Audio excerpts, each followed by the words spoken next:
Man, how much time do you have? Because that's what it's like. So the reality of it is, like, if you're touching especially one that, if it's not just a kind of what we like to say lipstick on a pig, if you're actually doing some major renovations, you're bringing in the mechanicals, as we say, HVAC, electrical, plumbing, things of that nature, you need a full set of architectural plans. They do not care. So to get a full set of architectural plans in the city of Chicago these days, it typically takes about 6 weeks just to get your full set of plans and for the architect to download them to the city or get them over to the city. Welcome to the Real Estate Pros Show, where we interview real estate investing professionals from coast to coast, as well as the service providers that serve the real estate investing industry. Our goal is simple: share what's working now to help you improve and scale your business to the next level and meet the pros that can help you get there. Real Estate Pros is powered by Investor Fuel, America's leader in helping real estate investors and professionals build the business you need to live the life you've always dreamed of. Let's start today's show. Property insurance for real estate investors doesn't have to be difficult, but it does need to be there to protect you when you need it. MyInvestorInsurance.com not only provides insurance at 15 to 30% cheaper than traditional agencies, it's built specifically for real estate investors like you. You can set up an account in about 2 minutes, get quotes on properties, turn on and turn off insurance for your fix and flip or rental properties in around 2 minutes without having to talk to anyone directly, all through our portal. There's no better way or faster way to make sure you've got the coverage you need to protect you, and no more lengthy policies either. Once you're set up, you're billed monthly and prorated by the day for however long your policy is active. It's powered by MSI, the third largest independent MGA, with 1.5 million customers and more than $1 billion in cumulative premiums written.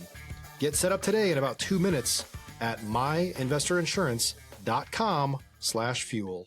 Hey folks, welcome back to the show. Today's guest, LeVar Love, is a real estate developer and entrepreneur in the greater Chicago market. You can find him online at rosieinvestment.com or across social media at Rosie Investment.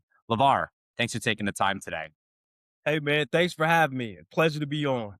It's a pleasure to have you, pleasure to meet you. And we were talking before the show about really, Chicago being one of the top markets in the country. There's a lot of competition. There's also a lot of regulation that comes with that. We were really talking about, how there's little, sections of each part of Chicago that are run by an alderman, right? And I was mentioning how this is a new term to me, but of course, anyone in Chicago who's in the business that you're in is familiar with this.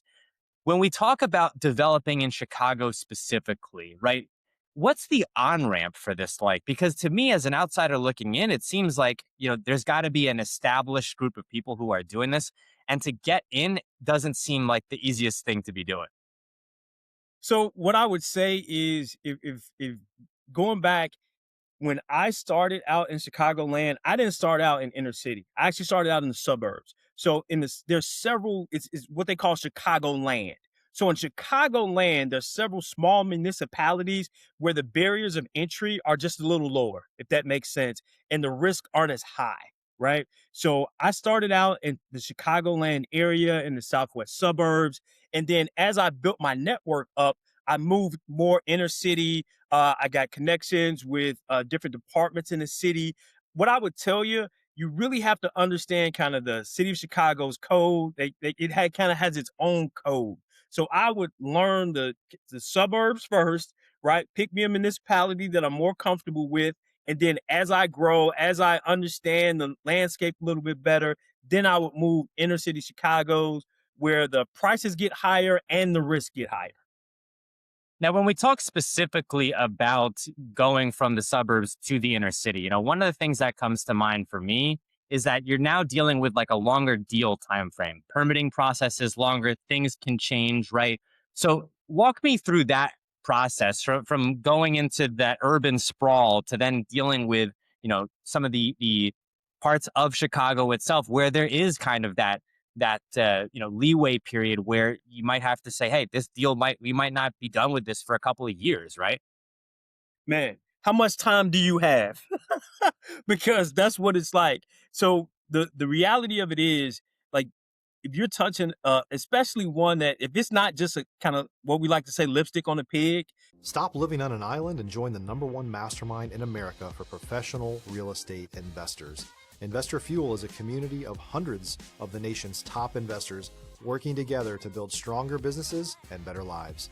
In addition to the amazing community of real estate investors acting as a board of advisors for one another, Investor Fuel members have access to 100% funding on purchase and repairs for our members only, a health insurance program, and benefits and discounts that more than pays for the membership of most of our members, meaning it's actually costing you money to not be a member of Investor Fuel.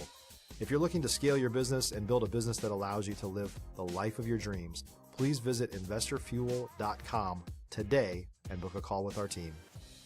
If you're actually doing some major renovations, you're bringing in the mechanicals, as we say, HVAC, electrical, plumbing, things of that nature, you need a full set of architectural plans. They do not care. So to get a full set of architectural plans in the city of Chicago these days, it typically takes about 6 weeks just to get your full set of plans and for the architect to download them to the city or get them over to the city. Once they're with the city, there are kind of two different pathways you can go. The first pathway is what they call the architect, which is self-certified. Now, here's the thing. Only projects that don't have any city violations, like any issues with the city already, can go self-cert. If your project cannot go self-cert, it will typically take you about 3 months just to get the actual permit. So you take that 3-month time frame to get the permit, add it to the time frame it takes you to get your architectural plans. You're talking about you're into this project 4 to 6 months and you haven't even done anything yet. So Yeah. take that into consideration and layer it with, okay, now we have our construction time frame and then our disposition on the backside once we finish construction and to get it on the market and get it sold. So it can extend that time frame on a project extensively.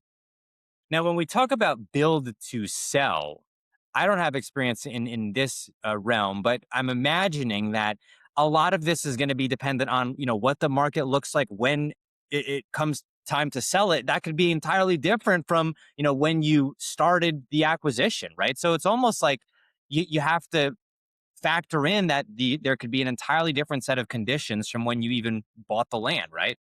100%. That's why when I started out and I said, hey, I started out in the Chicagoland area in other suburbs where I had a reduced time frame to get to market because this is where the risk rise, right? When you come inner city Chicago, you're dealing with a time frame that just to get permits could be 6 months. Like, think about that. You're in a lot of times you're in a different calendar year, a Yeah. totally different season. All of those risks have to be taken into consideration. It could be a totally different market by then. Yeah, I mean, I've talked with so many multifamily investors and developers, who've walked me through exactly that. Not just in Chicago, but in markets where there may be less, regulation. And talking about, if we took on variable rate debt and then the rates almost doubled, and then the cost of materials and a 2x4 increased dramatically, and then we're dealing with rents maybe stabilizing or in some cases even going down in some places.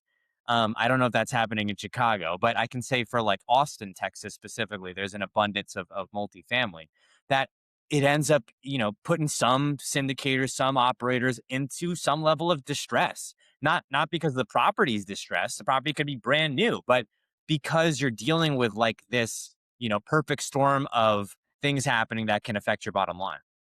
Yeah, 100%. A lot of times, so there's several developer or rehabber networks that I'm involved with. A lot of us who've been around a while, we say, look, you have to have staying power, right? So you have to understand cash flows. You have to have your reserves. You have to be really good at estimating those things when you're talking about dealing with a major project in the Chicagoland area.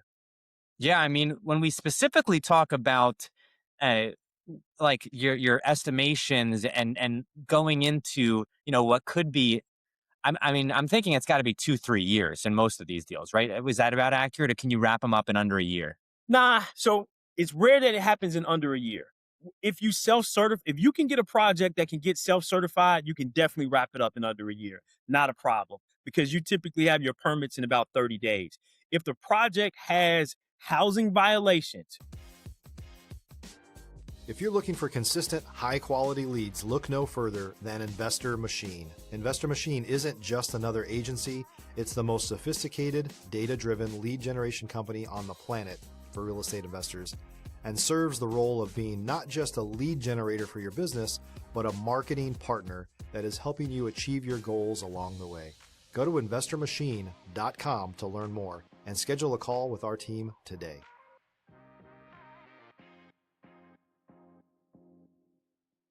And I got to be specific about that. Chicago has its own housing court with its own judge. So if your house has housing violations, it's probably not going to get wrapped up in a year, because you could get a stay on your court date that lasts 2 or 3 months. Now, if you're experienced at this, you kind of correlate all of those court dates while you're waiting for that permit. And the judges are pretty good on working with you if they understand, hey, you're trying to do right by the property. You're trying to bring it into compliance. You show them that you've gotten your architectural plans. All of those things work in your favor. And that 6-month time frame of dealing with housing court, on top of dealing with getting your permit, they work together. They work in your favor.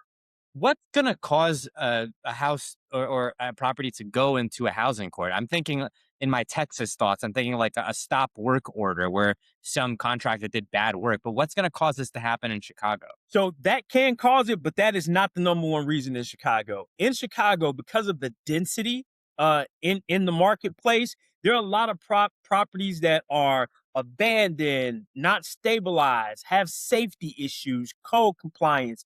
You know, it could actually go in a housing court for tall grass. That's rare just for the tall grass, but there are a lot of situations where properties, they're abandoned and they're not well taken care of. So I'll give you an example. It's a house that we've taken over several houses that have been vacant for more than 7, 8, 9 years, and the gutters are falling down in the walkway on the side of the house. Well, that's a safety issue if kids are kind of running through the gangway or next door to the property, things of that nature.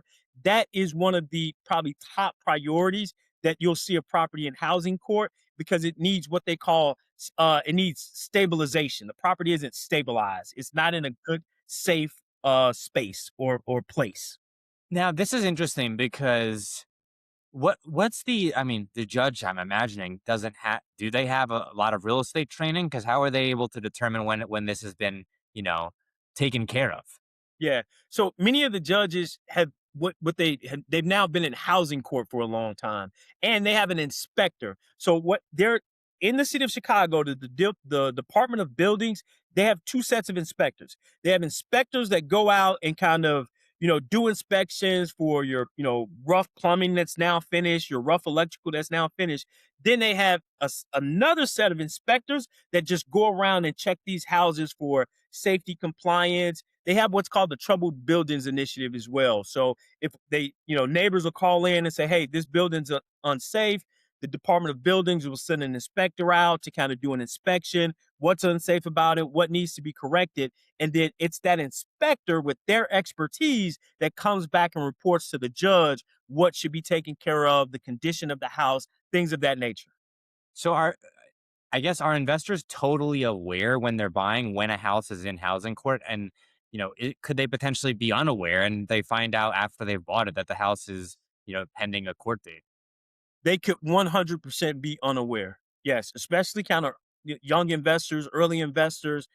You could definitely get caught by surprise. But what I would tell you in Chicagoland, to close a real estate deal, typically you have an attorney. It's, state of Illinois guidelines is that you have an attorney.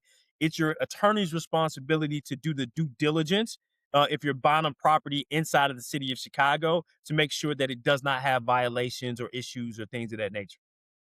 Yeah, I want to pivot a bit here, LeVar, and ask you about the urban sprawl of Chicago. And when people are talking about urban sprawl in general, whether it's Chicago, whether it's Dallas, whether it's New York City, right? So you tend to see it start with maybe some subdivisions being built, and then maybe you'll have some business come in between. But Chicago, one of our oldest cities, right? So you're going to have massive urban sprawl anyhow. Is there more urban sprawl happening right now? Or is it maybe a little bit different? Is the commuting population now expanding further than where previously people thought was reasonable? If you're a new or newer real estate investor looking to launch or grow your real estate investing business, please check out Investor Fuel Club. It's a coaching community, but unlike anything you've ever seen before. And you can actually partner with members of our mastermind from coast to coast on deals right in your market. There's no better opportunity to build a consistent business than to literally partner with pros to help you avoid costly mistakes, avoid the need for capital to do deals, and help you eliminate your fears as you're starting your business. Learn more about Investor Fuel Club at investorfuel.com/club.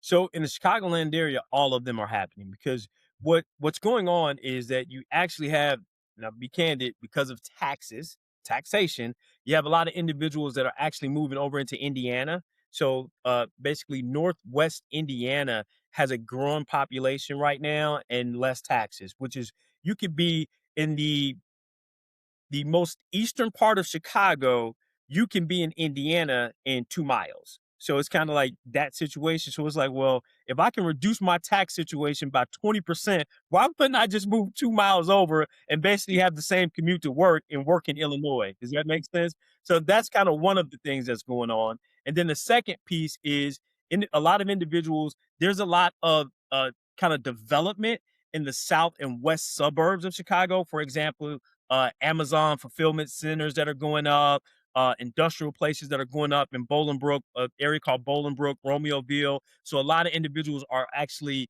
moving out to those areas as well. Now, when new developments are happening, are you seeing like ground up, development? Is this common? I can't. My again, my outside perspective looking in is like, probably ground up development. There can't be too much vacant land, so most of the time people are, renovating established properties. But I'm also imagining you've got some buildings that are just so old that that may be challenging as well. Yeah, so there's a huge redevelopment kind of space where there's a building there, but that building gets torn down because it's been around since 1878. It has not been, it would cost way more to try to bring the building up to code and things of that nature. So they'll tear it down, you know, buy the building almost for the price of the land, tear the building down, and then build new construction. So that's happening in several areas in Chicago, even in inner city, kind of in dense populated areas where they're basically almost demoing an entire block or a couple of blocks and building new subdivisions, building new pockets of housing, things of that nature. I remember seeing in the news about a month ago where like a 200 housing development was going up in a specific area in Chicago. For folks who may want to invest in the greater urban sprawl of Chicago, but don't necessarily want to have to deal with all of the regulation of the city of Chicago itself, are there cities on the outskirts of Chicago that you might recommend people taking a look at if they're not familiar with the area? Yeah, definitely. I think that, to me, the only thing that would distinguish it is the price point, right? If I had the money all day, every day, I feel like you can't go wrong with the Naperville or Downers Grove or an area like that, which is in the west suburbs of Chicago. And then also, too, there are great areas, high demand, great school districts in the southern part or south of Chicago, in areas like Homewood, Flossmoor. I mean, people are like, they covet like the school districts and things like this. So there are great areas outside of Chicagoland that you can invest in and get a really, really good return on your investment. Now, I know one of the things that people always talk about when it comes to these markets, the Chicago's, New York, Los Angeles, Seattle, these very population dense markets, is, well, evictions can be somewhat challenging, right? And that the laws may favor tenants and so forth. So how does this impact developers, right? I mean, developers themselves are not always going to be holding the properties, but are developers taking into account, even on that level, like, hey, this is what investors are going to be looking at. When they're buying a property like this, they may have to go through a prolonged eviction potentially. Yeah. So I would say Chicago does have very strict tenant guidelines. So I have basically a rental portfolio in Chicago. So I have it. So I'm very aware of it. I think anyone that is, I mean, basically it's even in our leases where it talks about the tenant guidelines, things of that nature. But what I will tell you, just like when you're using an attorney to purchase the property, things of that nature, there are a lot of attorneys that are the same attorney that I usually use to purchase it. I, keep them on board and we stay connected when it comes to if I have issues with tenants and things like that, because, I'm all about, scale and letting the subject matter expert handle it. It's like they deal with so many of them. It's better for them to just kind of, they're dealing with your properties with housing court anyway. Just have them reach out, you know, deal with whatever situation is going on with the tenant. So that's how I look at it. I like to leverage people for their skill set. Do you see that? And I'm imagining that this may happen, but I haven't heard of this happening in other markets. Are attorneys just generally more involved in real estate in general? Like maybe even on like a property management side, if there are tenant issues, are attorneys just generally more involved in real estate up there? In the Chicagoland area, yes. So that's kind of one contrast I would make when I have investments in other areas where I could deal with a property for 5 or 6 years, never deal with an attorney at all, just deal with the title company, things of that nature. But typically in the Chicagoland area, from the time I have a contract on it, contract review goes through the attorney all the way through, tenant tenant issues. So they're a partner and part of my team from beginning to end to disposition in the Chicagoland area. Yeah, that's an interesting thing to have in there. I mean, I can imagine for folks who are in some other markets and they're like, well, we're not talking to attorneys unless there's a major issue. Having them basically be a partner with you from the beginning is a different way to do a deal. And I know that there's more states that are looking at that, honestly. But we are coming up on time here, though, LeVar. Are there any new projects that you're working on? And then also, too, what's the best way for folks to reach out to you or your team? Sure, definitely. So, yeah, we've got a major project that we're partaking on. It's a mixed use development. We bought one of those large 7,000 square foot buildings that I was talking about, where you get it for the price of the land, and we're going through renovation on that. It is a very exciting project for myself and my team. Anyone that wants to reach out to us, you can reach us at rosieinvestment.com.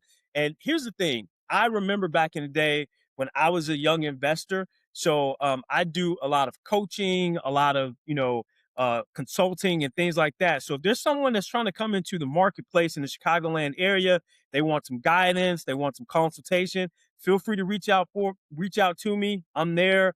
I'm here to help. I wish I had somebody like me when I started out in real estate that would take the time, sit down, and maybe give me a little guidance, a little nugget. That would have been helpful. I can say the same thing for myself for sure. Yeah. LeVar, thank you so much for coming on the show today. Thank you for your time. Thanks for joining us for today's Real Estate Pros Show. You can learn more about the amazing benefits of the Investor Fuel Mastermind community, including surrounding yourself with hundreds of other rock stars, 100% financing for your deals, and members-only discounts from vendors you're likely already using that, as a member of Investor Fuel, will save you more than the cost of your membership. Visit investorfuel.com to learn more. If you're interested in joining us as a guest of this show, please visit investorfuel.com/pros to apply. You can also check the show notes for access to free resources, how to get access to world-class lead generation, and much more. Don't forget to subscribe so you never miss another episode. Have a great day. We'll see you on the next show.